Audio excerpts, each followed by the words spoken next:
बाबा जी की प्यारी सात संगत जी राधा स्वामी जी।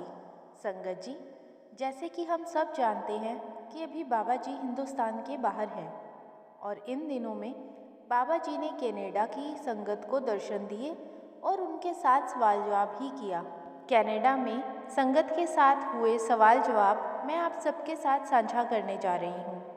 बीच में कुछ सवाल जवाब अंग्रेज बच्चों द्वारा भी पूछे गए थे, जिन्हें मैं आपके साथ हिंदी में साझा करूंगी। संगत से विनती है कि वीडियो को पूरा सुनें और चैनल को सब्सक्राइब ज़रूर करें। एक लड़की ने बाबा जी से कहा कि बाबा जी, आप पूरे 1 साल के बाद यहाँ आते हो। हम पूरा साल आपके लिए उदास हो जाते हैं, हमारा मन नहीं लगता। 1 साल दर्शनों के लिए तड़पने के बाद फिर आपके दर्शन नसीब होते हैं।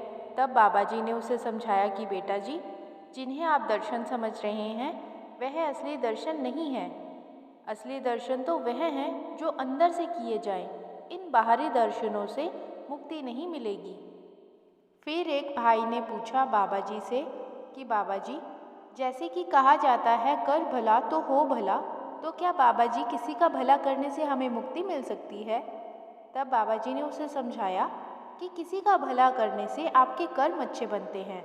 अगर आप किसी का बुरा करोगे तो आपके बुरे कर्म बनेंगे, और अगर आपके कर्म अच्छे होंगे, आप अच्छा माहौल बना पाओगे, तब भजन सिमरन में आपको बहुत मदद मिलेगी और मुक्ति का रास्ता सिर्फ भजन सिमरन से होकर जाता है। एक लड़का बाबा जी से कहने लगा कि बाबा जी, मेरी मम्मी दूसरे संतों की तरफ जुड़ी हुई है और वह कहती है कि मुक्ति पाने के लिए किसी भी संत से नामदान लिया जा सकता है। बाबा जी, क्या यह सही बात है? तब बाबा जी ने कहा कि बेटा, मुक्ति तो भजन सिमरन करने से ही मिलेगी। नामदान कहीं से भी मिला हो, किसी से भी मिला हो, यह बात ज़रूरी नहीं। ज़रूरी यह है कि अगर भजन सिमरन ही नहीं करेंगे तो मुक्ति कहाँ से मिलेगी? मालिक तो एक ही है, बस उस मालिक तक पहुँचने के सबके तरीके और रास्ते अलग अलग हैं, लेकिन मंजिल सबकी एक ही है। एक लड़की ने बाबा जी से कहा कि बाबा जी, मैं पहले हिंदुस्तान में जिस कंपनी में काम करती थी, उस कंपनी ने ही मेरा ट्रांसफ़र यहाँ कनाडा वाली कंपनी में करवा दिया है, और जब से मैं आई हूँ मेरी मम्मी पापा थोड़ी थोड़ी देर में मुझे बार बार फ़ोन करते रहते हैं, जिससे मुझे बहुत गुस्सा आ जाता है और मेरा ध्यान अपने काम पर भी नहीं लग पाता। तब बाबा जी ने उसे समझाया कि बेटा, हर माता पिता को अपने बच्चों की फिक्र सताती ही रहती है।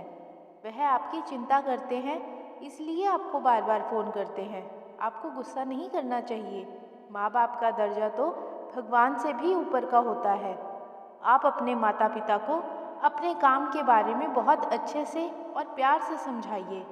फिर उन्हें कोई एक टाइम दे दीजिए जिस वक्त आप उनसे आराम से बात कर पाएँ। वह अच्छे से समझ जाएंगे। इसके बाद एक लड़के ने बाबा जी से कहा कि बाबा जी, मेरा मेरे पिताजी के साथ काफ़ी झगड़ा हो जाता है। तब बाबा जी ने उसे समझाया कि माँ बाप अपने बच्चों के लिए हमेशा भला ही चाहते हैं। वह हमेशा अच्छा ही समझाने की कोशिश करते हैं। अगर वह किसी चीज़ पर डांट भी देते हैं तो हमें सामने से जवाब नहीं देना चाहिए। एक भाई ने कहा कि बाबा जी, काफ़ी वक्त पहले से ही मैं कनाडा में पक्का हो चुका हूँ। मेरे कुछ दोस्त और रिश्तेदार मुझे राजनीति में आने के लिए कहते हैं। सत्संगी होते हुए मुझे राजनीति में जाना चाहिए? तब बाबा जी ने कहा कि आप कोई भी काम करें, मेरी तरफ से कोई मना नहीं है, लेकिन आप बस अपने नियमों को याद रखें और हमेशा हक हलाल की कमाई से ही अपना जीवन व्यतीत करें, और ऐसा कोई भी काम ना करें जिससे परमार्थ के रास्ते में कोई रुकावट आए, और हमेशा अपने उसूलों को याद रखें। एक भाई ने बाबा जी से पूछा कि बाबा जी, भजन सिमरन करने के लिए आपने जो आसन समझाए हैं उनमें बैठने में मुझे तकलीफ़ होती है। तब बाबा जी ने कहा कि बेटा, जो भी आसन समझाए गए हैं वह इसलिए हैं ताकि भजन सिमरन में आपका ध्यान अच्छे से लगे और आप बार बार न हिलें, क्योंकि अगर आपका शरीर बार बार हिलता रहेगा तो आपका ध्यान एक जगह पर केंद्रित नहीं हो पाएगा। अभी तो आपका शरीर जवान है, रोज़ थोड़ी थोड़ी देर बैठने की आदत डालोगे तो शरीर को अपने आप आदत होती जाएगी। या जिस भी आसन में आप आराम से ज़्यादा देर तक बैठ पाएँ उसमें बैठें। बस यह ध्यान रखें कि आपको बार बार हिलना नहीं है। एक भाई ने बाबा जी से पूछा कि बाबा जी, जब मैं हिंदुस्तान में रहता था तब मैं वहाँ सत्संग घर में सेवा करने भी जाया करता था और सत्संग सुनने भी जाता था। लेकिन जब से मैं कनाडा आया हूँ ना ही सत्संग सुनने जा पाता हूँ और ना ही सेवा करने जा पाता हूँ। तब बाबा जी ने कहा कि यह मन हमें टिकने नहीं देता। अगर अभी भी आप हिंदुस्तान चले जाएंगे तो आपका मन फिर से कनाडा आने को ही करेगा। इसलिए अच्छा यही है कि आप इन बातों में ना पड़ें। उस मालिक से प्रार्थना करें, वह आपको सेवा ज़रूर बख्शेगा। फिर एक लड़का बाबा जी से कहने लगा कि बाबा जी, मुझे अभी तक नामदान तो नहीं मिला, तो क्या मुझे मेडिटेशन करना चाहिए? और मुझे मेडिटेशन करते वक्त अंदर क्या नाम जपना चाहिए? तो बाबा जी ने कहा कि मेडिटेशन का मतलब होता है अभ्यास करना। आपको जो भी शब्द अच्छा लगे आप उसको जप लें। इसके बाद एक लड़के ने बाबा जी से कहा कि बाबा जी, यहाँ कनाडा में मेरे आसपास जो लोग हैं वह काफ़ी उल्टी सीधी चीज़ों का सेवन करते हैं और उनके साथ रहकर मुझे भी वह चीज़ें खाने पीने का मन करता है। तब बाबा जी ने उसे समझाया कि बेटा, यह मन तो चाहता ही यही है कि आप अपने रास्ते से भटक जाओ और बुरे कर्म करो।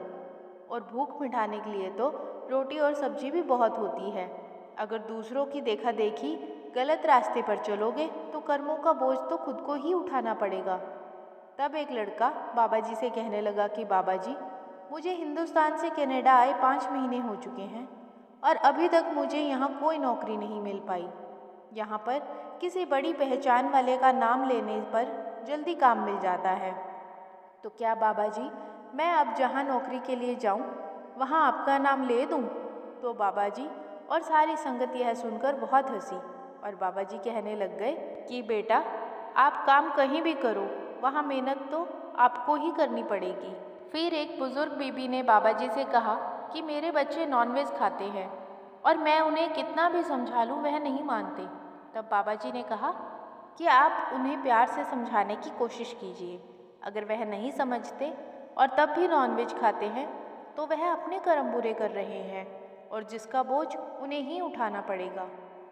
एक लड़की ने बाबा जी से कहा कि बाबा जी, मेरे पति और ससुराल वालों के साथ कई बार बहस हो जाती है और कभी कभी मेरा झगड़ा मेरे मायके वालों के साथ भी हो जाता है।